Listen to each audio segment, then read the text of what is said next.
Hey, what's up everyone? Welcome once again to African Native Tales by Ichien Duka. Today, let's dive into how the Igbo people interact with their ancestral deities.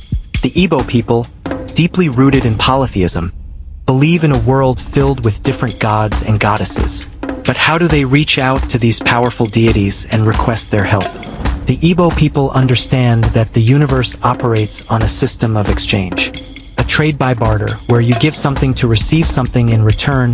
Hence they approach the supernaturals, their ancestral deities, that way. It is believed in Igbo tradition and culture that it is with the kola nut that a human communes with a deity. Hence an Igbo man or woman always appears before a deity with a kola, with which he or she makes his or her request known to the deity, with a promise of something in return. Once the request is convincingly granted, he or she would offer a chicken, goat, sheep, or cattle to the deity, depending on the promise made to the deity. In the Igbo tradition, this sacred exchange keeps their relationship with the divine strong and their needs fulfilled.